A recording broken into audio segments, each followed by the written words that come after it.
Good morning students. बेटा, इससे पहले की जो हमने लाइव क्लास ली ऑनलाइन में हमने पढ़ा था, हमारे हिंदी के अध्याय 4 पूरे कर लिए हैं और आज हम जो करेंगे सेकंड टर्म का जो व्याकरण का जो लेसन है विशेषण वो करेंगे। ठीक है, तो विशेषण सेकंड टर्म में विशेषण से शुरू हो रहा है। 15 सर्वनाम तक यानी 14 लेसन हमने पूरे कर लिए और आज जो करेंगे वो है विशेषण। विशेषण में विशेषण की परिभाषा, उसके भेद, ठीक है, और जो भेदों की परिभाषा और उदाहरण है वो करेंगे। और विशेषण के साथ साथ जो विशेष्य होते हैं कि विशेष्य किसे कहते हैं, विशेष्य की परिभाषा,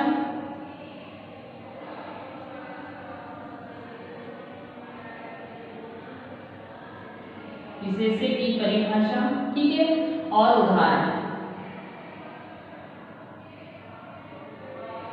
उसके बाद प्रविशेषण,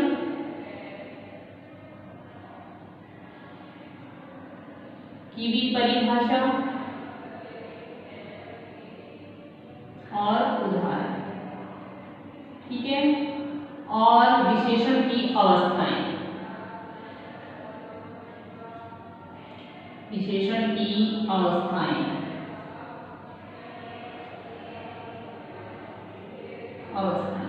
ठीक है। तो हम पढ़ेंगे कि विशेषण किसे कहते हैं, उसके कितने भेद होते हैं, और विशेष्य किसे कहते हैं, विशेष्य के उदाहरण, प्रविशेषण किसे कहते हैं और विशेषण की अवस्थाएं। ठीक है, तो सबसे पहले पढ़ेंगे कि विशेषण किसे कहते हैं।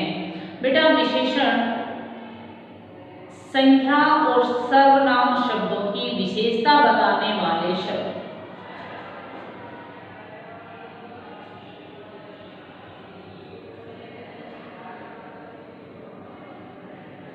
संख्या और सर्वनाम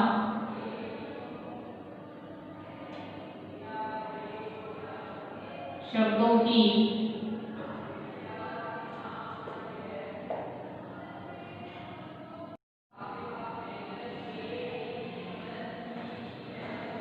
यह है सार्वनामिक विशेषण। ठीक है, अब इसमें गुणवाचक विशेषण किसे कहते हैं, संख्यावाचक विशेषण किसे कहते हैं, परिमाणवाचक विशेषण किसे कहते हैं और सार्वनामिक विशेषण किसे कहते हैं, ये हम पढ़ेंगे।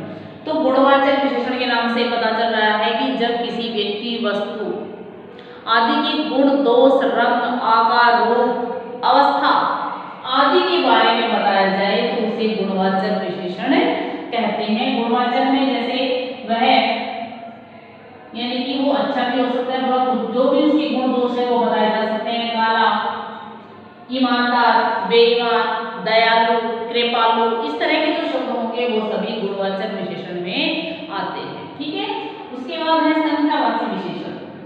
संख्यावाचक विशेषण किसे कहते हैं कि जिन संख्या या सर्वनाम शब्दों से हमें किसी व्यक्ति या वस्तु की संख्या का बोध हो, ठीक है, संख्या का बोध हो, यदि कोई चीज गिनती यानी गिनना जा सकता है, हम उसको गिन सकते हैं तो वो संख्यावाची में आएगा।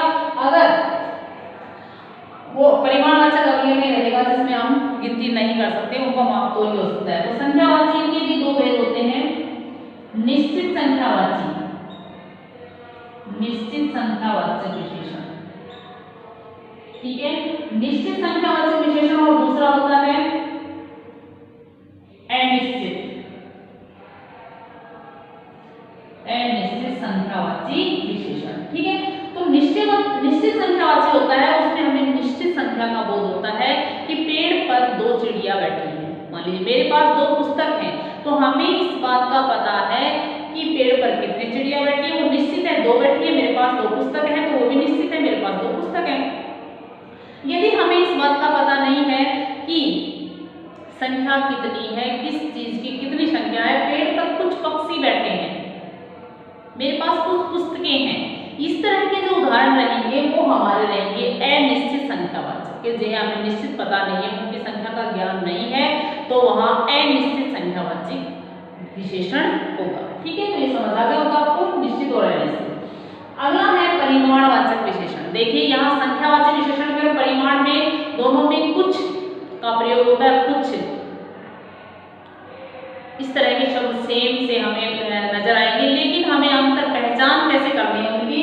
इस संख्यावाची विशेषण में वो होंगे जिनकी गिनती की जा सकती है, और परिमाण में वो होंगे जिनको माप तोल का, जिन संज्ञा सर्वनाम शब्दों से हमें माप तोल का बोध हो, माप तोल का बोध होगा, वहां परिमाणवाचक विशेषण होगा। तो परिमाणवाचक के भी इसकी तरह ही दो भेद होते हैं, निश्चित परिमाणवाचक, निश्चित परिमाणवाचक विशेषण और अनिश्चित परिमाणवाचक विशेषण। तो निश्चित परिमाण में क्या होगा कि मुझे 2 किलो चीनी चाहिए, मुझे 2 मीटर कपड़ा चाहिए, ठीक है, मुझे 2 लीटर दूध चाहिए। तो यहाँ निश्चित बोध है उनका कि हमें कितनी चीज, कौन सी चीज कितनी चाहिए, तो वह निश्चित बोध है। यदि हमें ये कहा जाए कि मुझे कुछ दूध चाहिए, मुझे कुछ चीनी चाहिए, मुझे कुछ पानी चाहिए, सॉरी मुझे थोड़ा पानी चाहिए, इस तरह के जो वाक्य होंगे वो हमारे होंगे अनिश्चित संख्या, निश्चित परिमाणवाचक के, ठीक है। तो वो होगा परिमाणवाचक विशेषण, ठीक है। उसके बाद आता है सार्वनामिक विशेषण। सार्वनामिक विशेषण क्या होते हैं? सार्वनामिक विशेषण से तात्पर्य है कि जो शब्द संज्ञा से पहले लगकर उसकी विशेषता बताए। सार्वनामिक विशेषण होता है कि जो शब्द संज्ञा से पहले लगकर उसकी विशेषता बताएगी, जैसे वह घर बड़ा है, या वह घर सुंदर है, वह घर मेरा है, ठीक है, यह पुस्तक मेरी है, यह पुस्तक बड़ी है, यह पुस्तक चौकोर है, यह कमरा, इस तरह के, यानी कि ये सर्वनाम शब्द पहले आएगा और जो संज्ञा शब्द है वो बाद में। तो संज्ञा शब्द बाद में होता है, सर्वनाम पहले, तो सर्वनाम शब्द संज्ञा शब्द की विशेषता बता रहा है वहां। तो इस तरह के जो वाक्य होंगे वो होंगे सार्वनामिक विशेषण, ठीक है। तो ये भी हमारे विशेषण की परिभाषा, उसके भेद, उनके भेदों की परिभाषा और उदाहरण, विशेष्य की परिभाषा, उसका उदाहरण, प्रविशेषण की परिभाषा और उसके उदाहरण। और अब हम पढ़ेंगे वो है विशेषण की अवस्थाएं, ठीक है। तो विशेषण की अवस्थाएं कितनी होती हैं? विशेषण की 3 अवस्थाएं होती हैं, 3 अवस्थाएं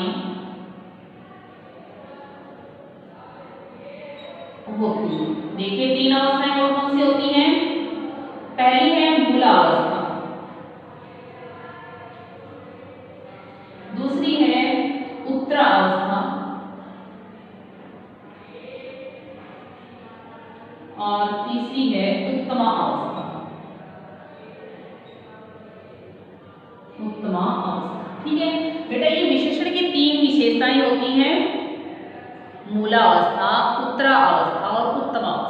देखो मूलावस्था में एक ही व्यक्ति या वस्तु की विशेषता बताई जाती है, इसमें किसी भी एक साधारण व्यक्ति या वस्तु की विशेषता बताई जा सकती है, किसी भी एक वस्तु। जैसे मूलावस्था हम लेंगे,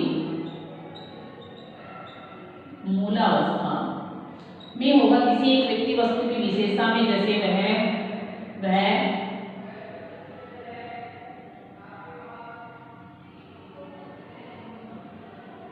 सुंदर है, ठीक है।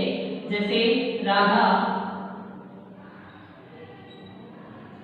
सुंदर लड़की है, ठीक है, ये हो सकता है। इसमें यहाँ एक ही के बारे में बताया जाता है।